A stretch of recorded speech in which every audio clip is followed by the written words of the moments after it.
Praise the Lord. കർത്താവിൻ്റെ പരിശുദ്ധമായ നാമം ഈ രാത്രിയിൽ വാഴ്ത്തപ്പെടുമാറാകട്ടെ. വീണ്ടും ഒരു പ്രാവശ്യം കൂടെ ദൈവസന്നിധിയിൽ തിരുവചനവുമായി കടന്നു വരുവാൻ സർവശക്തനായ ദൈവം ഒരുക്കിയ നല്ല അവസരങ്ങൾക്കായി സ്തോത്രം ചെയ്യുന്നു. ട്രിനിറ്റി ഇൻ്റർനാഷണൽ പ്രയർ മിനിസ്ട്രി എന്ന ഈ ഫേസ്ബുക്ക് ഗ്രൂപ്പിൽ കൂടി തിരുവചനം ചിന്തിക്കുവാൻ കർത്താവ് ഒരുക്കുന്ന നല്ല അവസരങ്ങൾക്കായി സ്തോത്രം ചെയ്യുന്നു. ഈ ഗ്രൂപ്പിൻ്റെ അഡ്മിന്മാരായിരിക്കുന്ന പ്രിയപ്പെട്ടവരെ ഓർത്ത് ദൈവത്തെ സ്തുതിക്കുന്നു. ദൈവം എല്ലാവരെയും ധാരാളമായി അനുഗ്രഹിക്കട്ടെ. ഈ ലൈവിൽ കൂടി എന്നെ ശ്രദ്ധിക്കുന്ന എല്ലാവരെയും കർത്താവ് അനുഗ്രഹിക്കട്ടെ. നമ്മൾ ചിന്തിച്ചു കൊണ്ടിരിക്കുന്നത് കൊരിന്ത്യ ലേഖനമാണല്ലോ.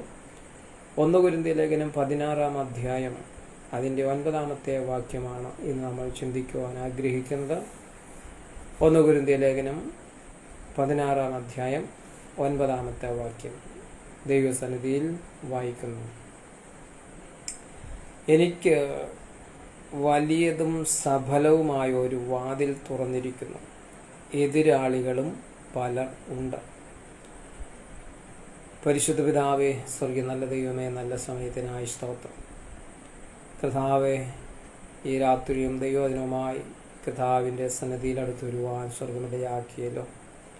ഈ വചന ചിന്തകൾ ഞങ്ങളുടെ ആത്മീക ജീവിതത്തിൽ അനുഗ്രഹമായി തീരുവാൻ സ്വർഗമിടയാക്കണം.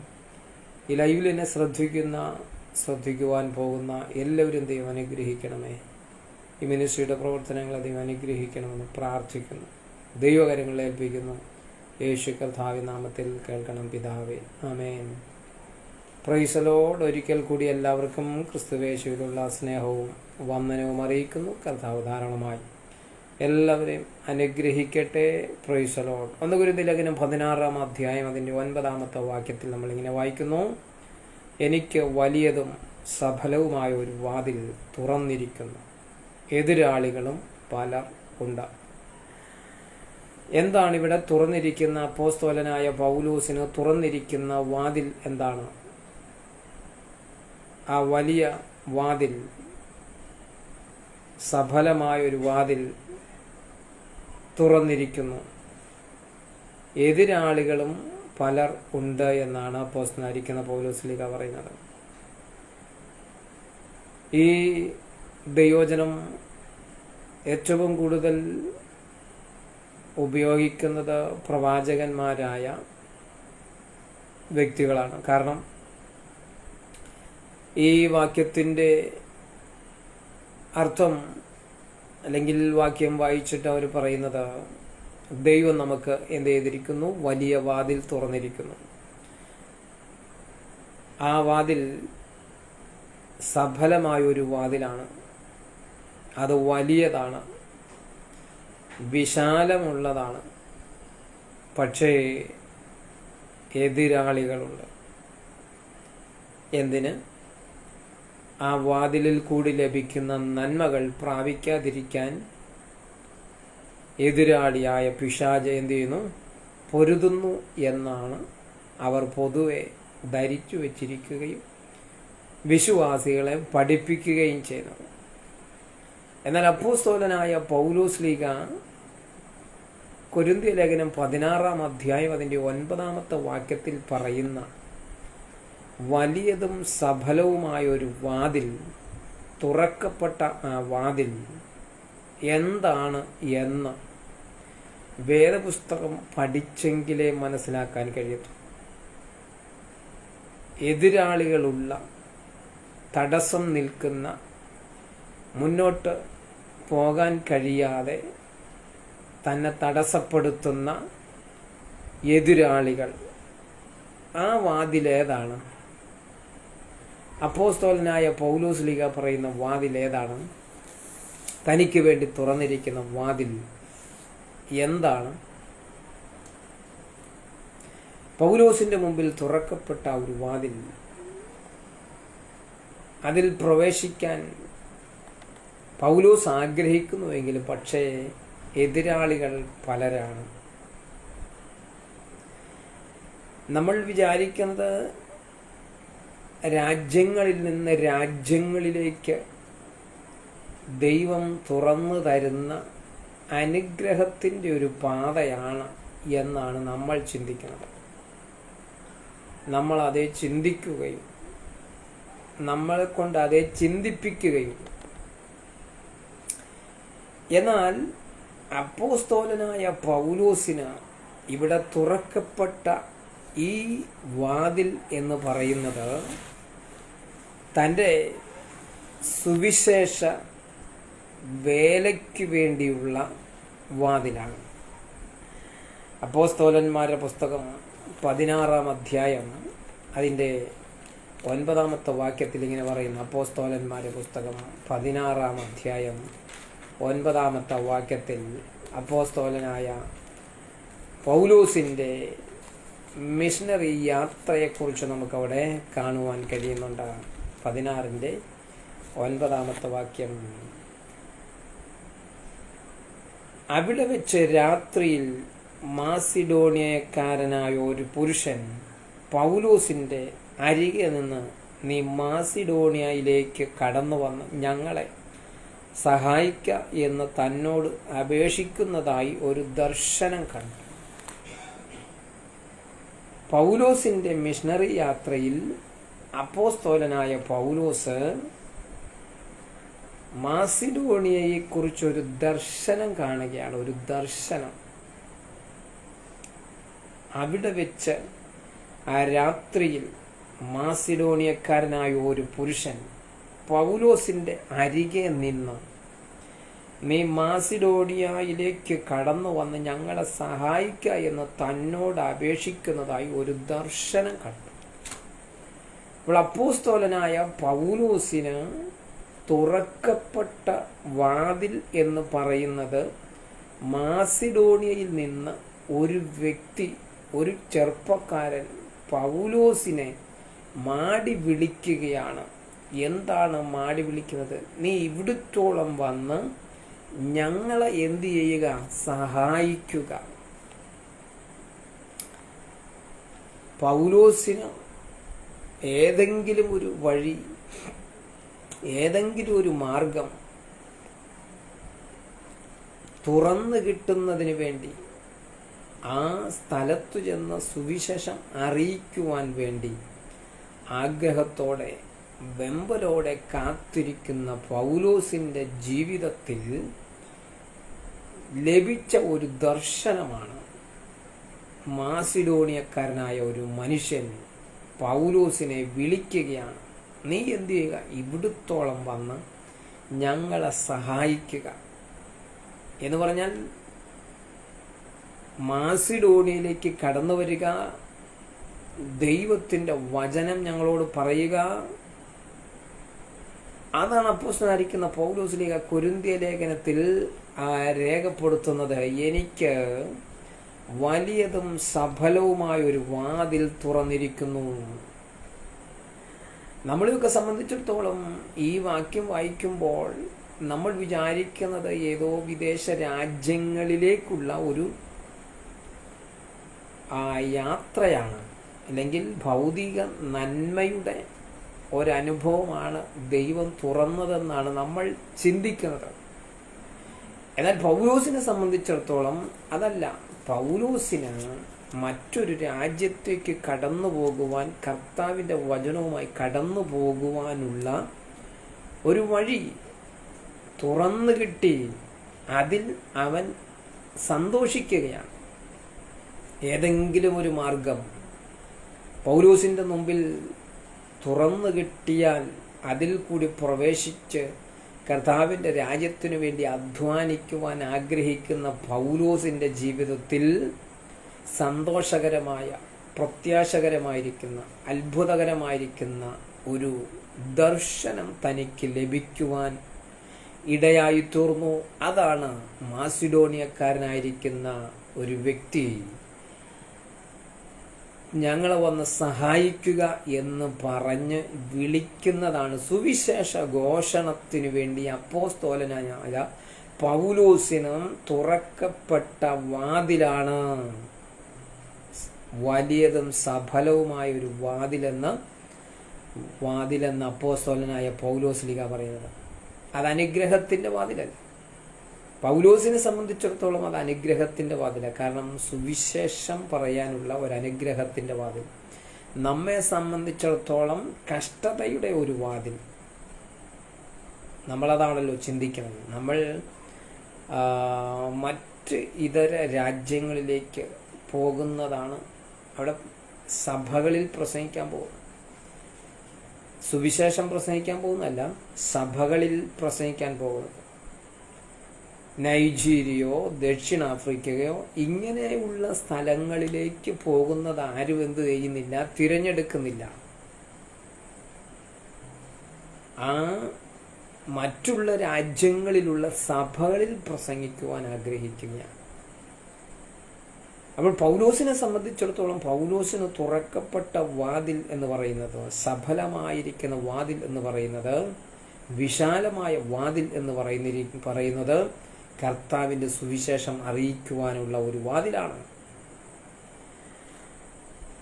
അതാണ് അപ്പോസ്തലനായിരിക്കുന്ന പൗലോസ്ലീഹ പറയുന്നത്, എനിക്ക് വലിയതും സഫലവുമായ ഒരു വാതിൽ തുറന്നിരിക്കുന്നു, എതിരാളികളും പലരുണ്ട്. സുവിശേഷ ഘോഷണത്തിന് താൻ കടന്നു പോകുമ്പോൾ അതിന് തടസ്സം നിൽക്കുന്ന എതിരാളികൾ പലരുണ്ടെന്നാണ് പറയുന്നത്. അല്ല, നിന്റെ ആ ഭൗതിക നന്മകൾക്ക് എതിരായി നിൽക്കുന്ന എതിരാളികളെ കുറിച്ചല്ല ഇവിടെ പറയുന്നത്. സുവിശേഷത്തിന് വിരോധമായി, സുവിശേഷത്തിനും പൗലോസിനും വിരോധമായി നിൽക്കുന്ന വ്യക്തിജീവിതങ്ങളെക്കുറിച്ചാണ് അപ്പോസ്തലനായിരിക്കുന്ന പൗലോസ്ലീഹ എന്ത് ചെയ്യുന്നത്, ഇവിടെ പറയുവാൻ ഇടയായിത്തീരുന്നത്. സ്തോത്രം.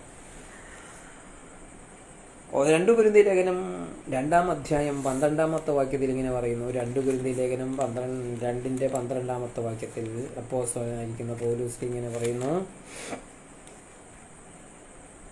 എന്നാൽ ഞാൻ ക്രിസ്തുവിൻ്റെ സുവിശേഷം അറിയിക്കാൻ ത്രോവാസിൽ വന്നപ്പോൾ കർത്താവിൻ്റെ പ്രവൃത്തിക്കായി എനിക്ക് ഒരു വാതിൽ തുറന്നു കിട്ടി. എനിക്ക് എന്ത് ചെയ്തു? ഒരു വാതിൽ തുറന്നു കിട്ടി. പൗലോസിനെ സംബന്ധിച്ചിടത്തോളം സുവിശേഷം പ്രസംഗിക്കുവാൻ, ജാതികളോട് സുവിശേഷം പ്രസംഗിക്കുവാൻ തുറന്നു കിട്ടിയ വാതിലിനെ കുറിച്ചാണ് അപ്പോസ്തലനായ പൗലോസ്ലീഹ പറയുന്നത്. നമ്മൾ ചിന്തിക്കുന്നത് പോലെ വിശ്വാസികളോട് സംസാരിക്കാനുള്ള ഒരു വാതിലല്ല ഇവിടെ തുറന്നു കിട്ടിയിരിക്കുന്നത്.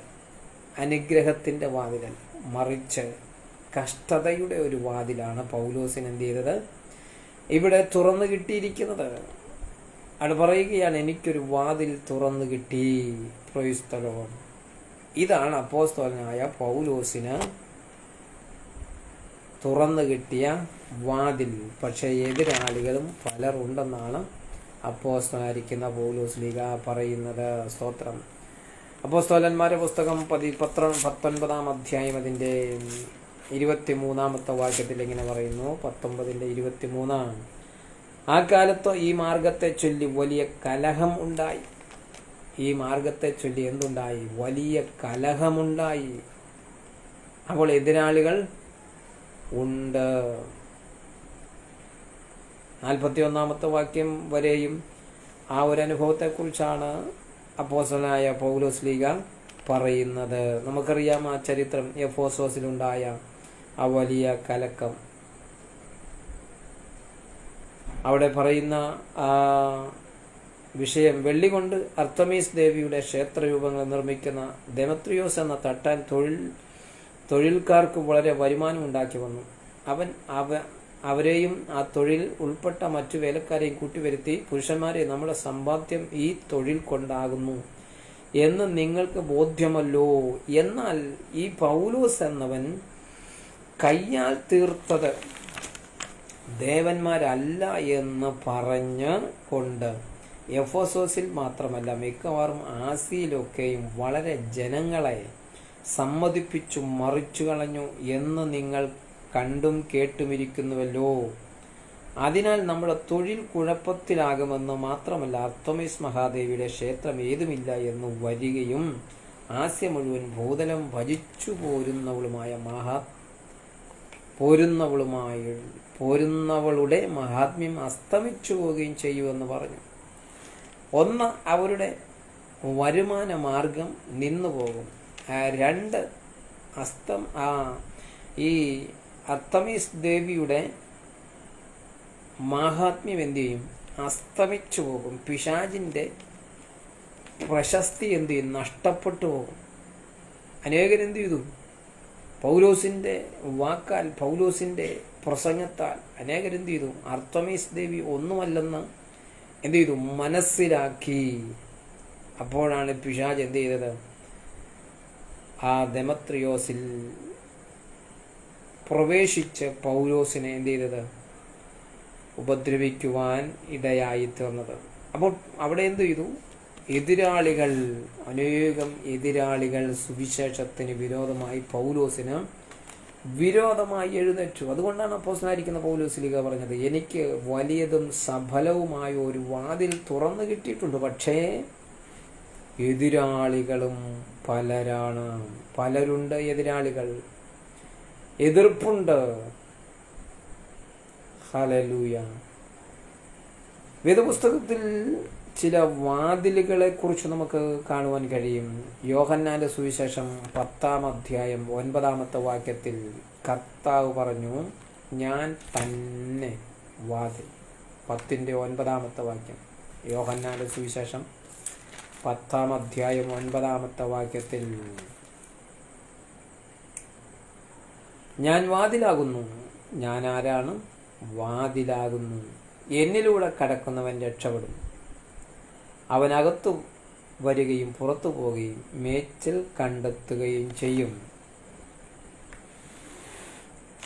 ഒരാടിൻ്റെയും ഇടയൻ്റെയും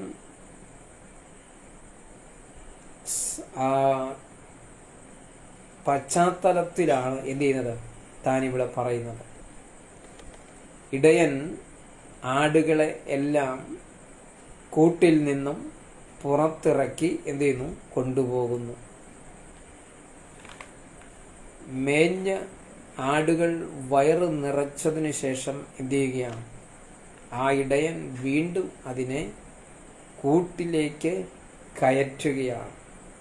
എന്ന് പറഞ്ഞതുപോലെ കർത്താവ് പറയും, ഞാൻ വാതിലാകുന്നു. എന്നിലൂടെ കടക്കുന്നവൻ എന്ത് ചെയ്യും? രക്ഷപ്പെടും. കർത്താവ് ആരാണ്? വാതിലാണ്. എന്തിൻ്റെ വാതിലാണ് കർത്താവ്? അനുഗ്രഹത്തിൻ്റെ മാത്രം വാതിലല്ല, പിന്നെ സ്വർഗത്തിൻ്റെ വാതിലാണ് കർത്താവ്. സ്വർഗരാജ്യത്തിൻ്റെ വാതിൽ. സ്വർഗത്തിലേക്കുള്ള ഒരൊറ്റ വാതിലേ ഉള്ളൂ, രണ്ട് വാതിലില്ല. സ്വർഗത്തിലേക്ക് പോകാൻ ഒരൊറ്റ വാതിലേ ഉള്ളൂ, രണ്ട് വാതിലില്ല. ആ ഏക വാതിലെന്ന് പറയുന്നത് കർത്താവായ യേശു ക്രിസ്തു മാത്രമാണ്. ഒരൊറ്റ വാതിലേ ഉള്ളൂ. എന്നിലൂടെ കടക്കുന്നവൻ രക്ഷപ്പെടും. അവനകത്തു വരികയും പുറത്തു പോവുകയും മേച്ചിൽ കണ്ടെത്തുകയും ചെയ്യും. സ്തോത്രം. കർത്താവാരാണ്? വാതിലാണ്. എവിടേക്കുള്ള വാതിലാണ്? സ്വർഗത്തിലേക്കുള്ള വാതിലാണ്.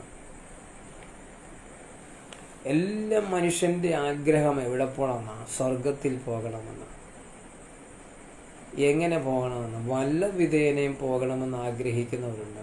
ഈ ലോകത്തിലെ സുഖങ്ങളെല്ലാം അനുഭവിച്ച്, ലോകമോഹങ്ങളൊക്കെ അനുഭവിച്ച് മരിച്ചതിന് ശേഷം സ്വർഗത്തിലേക്ക് പോകാമെന്ന് വിശ്വസിക്കുന്നവരുണ്ട്. അതിനുവേണ്ടി ദാനധർമ്മങ്ങളും കർമ്മങ്ങളും ഒക്കെ എന്ത് ചെയ്യുന്നുണ്ട്? ചെയ്യുന്നവരുണ്ട്. പക്ഷേ ദൈവവചനം പറയുന്നു, ഒരു മനുഷ്യൻ ശരീരത്തിൽ ജീവനോടെ ഇരിക്കുമ്പോൾ ചെയ്തത് നല്ലതാകിലും മോശമാകിലും അതിന് തക്കവണ്ണം പ്രതിഫലം പ്രാപിക്കുവാൻ നമ്മൾ എല്ലാവരും എവിടെ വരേണ്ടി വരും? ക്രിസ്തുവിൻ്റെ ന്യായാസനത്തിൻ്റെ മുൻപിൽ നിൽക്കേണ്ടതാണ്. നാം ജീവനോടെ ഇരിക്കുമ്പോൾ ചെയ്ത ഏതു പ്രവർത്തിക്കും എന്തുണ്ട്? ഒരു പ്രതിഫലമുണ്ട്. നന്മ ചെയ്താൽ നല്ല പ്രതിഫലം, തിന്മ ചെയ്താൽ നിത്യ നരകം. അപ്പോൾ കർത്താവ് പറയുകയാണ്, ഞാൻ ആരാണ്? ഞാൻ വാതിലാകുന്നു. എവിടേക്കുള്ള വാതിൽ? അമേരിക്കയിലേക്കുള്ള വാതിലല്ല, ഗൾഫിലേക്കുള്ള വാതിലല്ല, സ്വർഗത്തിലേക്കുള്ള വാതിലാണ് കർത്താവ്. അപ്പോൾ ദൈവം പൗലോസിന്റെ മുൻപിൽ തുറന്ന വാതിൽ വേറെ, നമുക്ക് വേണ്ടി മറ്റുള്ളവരാൽ തുറക്കപ്പെടുന്ന വാതിൽ വേറെ. അങ്ങനെ വാതിലുകൾ യേശു കർത്താവാണ് വാതിൽ, സ്വർഗത്തിലേക്കുള്ള വാതിൽ. അപ്പോസ്തലന്മാരുടെ പുസ്തകം 14-ാം അധ്യായം 27-ാമത്തെ വാക്യത്തിൽ വായിക്കുന്നു. അപ്പോസ്തലന്മാരുടെ പുസ്തകം 14-ന്റെ 27-ാമത്തെ വാക്യത്തിൽ ഇങ്ങനെ പറയുകയാണ്: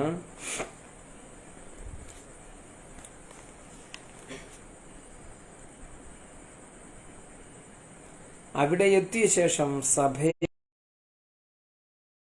ശേഷം സഭയെ ഒരുമിച്ച് കൂട്ടി ദൈവം തങ്ങളോടുകൂടെ ഇരുന്നു ചെയ്തതൊക്കെയും ജാതികൾക്ക് വിശ്വാസത്തിന്റെ വാതിൽ തുറന്നുകൊടുത്തതും അറിയിച്ചു. ഇവിടെ പറയുന്ന മറ്റൊരു വാതിലാണ് വിശ്വാസത്തിന്റെ വാതിൽ. വിശ്വാസത്തിന്റെ വാതിൽ എന്ത് ചെയ്തു? ജാതികൾക്ക് തുറന്നുകൊടുത്തു. സ്തോത്രം. അപ്പോൾ സ്വർഗത്തിന്റെ വാതിൽ, വിശ്വാസത്തിന്റെ വാതിൽ, വിശ്വാസത്തിലേക്ക് പ്രവേശിക്കുവാൻ, ക്രിസ്തുവിലുള്ള വിശ്വാസത്തിലേക്ക് പ്രവേശിക്കുവാൻ ദൈവം എന്ത് ചെയ്തു? വിശ്വാസത്തിന്റെ വാതിൽ തുറന്നു. ഈ ലോകത്തിന്റെ ദൈവം അവിശ്വാസികളുടെ കണ്ണ് കുരുടാക്കി, സുവിശേഷം ശോഭിക്കാതിരിക്കുവാൻ അവിശ്വാസികളുടെ കണ്ണ് കുരുടാക്കിയിരിക്കുന്നു എന്ന് പറയുമ്പോൾ, അവിശ്വാസികളുടെ കണ്ണിനെ തുറക്കുന്നതാരാ? പരിശുദ്ധാത്മാവാണ്. ദൈവവചന കേൾവിയാൽ എന്ത് ചെയ്യുക? കണ്ണിനെ തുറക്കുകയാണ്. ഇവിടെ വിശ്വാസത്തിന്റെ വാതിൽ എന്ത് ചെയ്തു? ആമേൻ, തുറന്നുകൊടുത്തു. ദൈവം തുറന്നുകൊടുക്കുകയാണ്. മറ്റൊരു വാതിലാണ് വചനത്തിന്റെ വാതിൽ. സ്വർഗത്തിന്റെ വാതിൽ, വിശ്വാസത്തിന്റെ വാതിൽ, വചനത്തിന്റെ വാതിൽ. കൊലോസ്യ ലേഖനം 4-ാം അധ്യായം അതിന്റെ 3-ാമത്തെ വാക്യം, 4-3. കൊലോസ്യ ലേഖനം 4-ാം അധ്യായം അതിന്റെ 3-ാമത്തെ വാക്യത്തിൽ അപ്പോസ്തലനായ പൗലോസ് ലീഗ പറയുകയാണ്: വചനത്തിന്റെ വാതിൽ തുറന്നുകൊടുത്തു. സ്തോത്രം. എനിക്ക് ബന്ധന കാരണമായ ക്രിസ്തുവിന്റെ രഹസ്യം പ്രസ്താവിക്കാൻ തക്കവണ്ണം ദൈവം ഞങ്ങൾക്ക് വചനത്തിന്റെ വാതിൽ തുറന്നു തരികയും. എനിക്കെന്താണ് ബന്ധന കാരണമാണ് വചനം. ഞാൻ ബന്ധിക്കപ്പെട്ടത് ക്രിസ്തുവിന്റെ വചനം നിമിത്തമാണ്. ഞാൻ പീഡിപ്പിക്കപ്പെട്ടത് ക്രിസ്തുവിന്റെ വചനം നിമിത്തമാണ്. ഞാൻ നിന്ദിക്കപ്പെട്ടത് ക്രിസ്തുവിന്റെ വചനം നിമിത്തമാണ്. ഇന്ന് ക്രിസ്തുവിന്റെ വചനം ഉപയോഗിക്കുന്നവർക്കും എടുക്കുന്നവർക്കും വലിയ നിന്ദയൊന്നുമില്ല. അവരെ എവിടെയാണ്? അവരെ രാജാക്കന്മാരെ പോലെയാണ് കൊണ്ട് നടക്കുന്നത്. സ്തോത്രം. എന്നാൽ ഇരമ്യാവിന്റെ കാലത്തും പൗലോസിന്റെ കാലത്തൊക്കെ, ശിഷ്യന്മാരുടെ കാലത്തൊക്കെ വളരെ പ്രതികൂലമായിരുന്നു. കാരണം എന്താ? അവര് ദൈവം പറയുന്നത് മാത്രം പറഞ്ഞു, സത്യം മാത്രം പറഞ്ഞു. അവർക്കത് ഉൾക്കൊള്ളാൻ കഴിഞ്ഞില്ല. അവർ കർണരസമാകുമാറുള്ള കാര്യങ്ങളാണ് പ്രതീക്ഷിച്ചത്. പക്ഷേ അപ്പോസ്തലനായ പൗലോസ് അവരെ രസിപ്പിക്കുവാൻ വേണ്ടിയല്ല പറഞ്ഞത്. അവരുടെ പാപത്തെ അവരുടെ മുമ്പിൽ എന്ത് ചെയ്തു? തുറന്നു കാട്ടുകയായിരുന്നു. അതുകൊണ്ട് അവർക്ക് എന്ത് ചെയ്യാൻ കഴിഞ്ഞില്ല? അവരെ ഉൾക്കൊള്ളാൻ കഴിഞ്ഞില്ല. ഇവിടെ അപ്പോസ്തലനായിരിക്കുന്ന പൗലോസിലേക്ക് പറയും: എനിക്ക് ബന്ധന കാരണമായ ക്രിസ്തുവിന്റെ രഹസ്യം. ക്രിസ്തുവിന്റെ രഹസ്യം എനിക്കെന്താണ്? ബന്ധന കാരണമാണ്. അവനെ ബന്ധിക്കുകയും അവനെ പീഡിപ്പിക്കുകയും അവനെ അടിക്കുകയും ഒക്കെ ചെയ്തത് അവൻ കൊലപാതകിയായിട്ടല്ല, നിഷ്ഠൂരനായിട്ടല്ല, കള്ളനായിട്ടല്ല, മറിച്ച് ക്രിസ്തുവിന്റെ സുവിശേഷം നിമിത്തമാണ്. പൗലോസ് എന്തനുഭവിച്ചത്? പീഡ അനുഭവിക്കുവാനിടയായി തീർന്നത്. ബന്ധിക്കപ്പെടുവാനിടയായി തീർന്നത്. ആ പൗലോസ് പറയുകയാണ്, ക്രിസ്തുവിൻ്റെ രഹസ്യം പ്രസ്താവിക്കാൻ തക്കവണ്ണം ദൈവം ഞങ്ങൾക്ക് വചനത്തിൻ്റെ വാതിൽ തുറന്നു തരികയും ഞാൻ സംസാരിക്കേണ്ട വണ്ണം അതിനെ വെളിപ്പെടുത്തുകയും ചെയ്യേണ്ടതിന് ഞങ്ങൾക്ക് വേണ്ടി പ്രാർത്ഥിപ്പീൻ എന്ന് പറയും. അപ്പോൾ വചനത്തിൻ്റെ വാതിൽ എന്ത് ചെയ്യണം? പൗലോസിൻ്റെ ജീവിതത്തിൽ തുറക്കപ്പെടണം. ആര് തുറക്കണം? ദൈവം തുറക്കണം. നെറ്റിൽ നിന്ന് പ്രാപിക്കുകയല്ല, നെറ്റിൽ നിന്ന് എടുക്കുകയല്ല. പിന്നെയോ പൗലോസ് ദൈവത്തിൽ നിന്ന് പ്രാപിച്ചു എന്നാണ് പറയുന്നത്. സ്തോത്രം. ഞാൻ കർത്താവിൽ നിന്ന് പ്രാപിക്കുകയും നിങ്ങൾക്ക് ഏൽപ്പിക്കുകയും ചെയ്തത് എന്തെന്നാൽ എന്നാണ് അപ്പോസ്തലനായ പൗലോസ് ലീഗ ആമേൻ പറയുന്നത്. അപ്പോൾ മൂന്നാമത്തെ വാതിലാണ് വചനത്തിൻ്റെ വാതിൽ. വെളിപ്പാട് പുസ്തകം 3-ാം അധ്യായം 8-ാമത്തെ വാക്യം പറയുകയാണ്. വെളിപ്പാട് പുസ്തകം 3:8.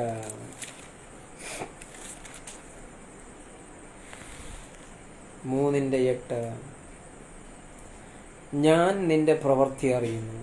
ഇതാ ഞാൻ നിന്റെ മുൻപിൽ ഒരു വാതിൽ തുറന്നു വച്ചിരിക്കുന്നു. അത് ആർക്കും അടച്ചുകൂടാ. നിനക്ക് അല്പമേ ശക്തി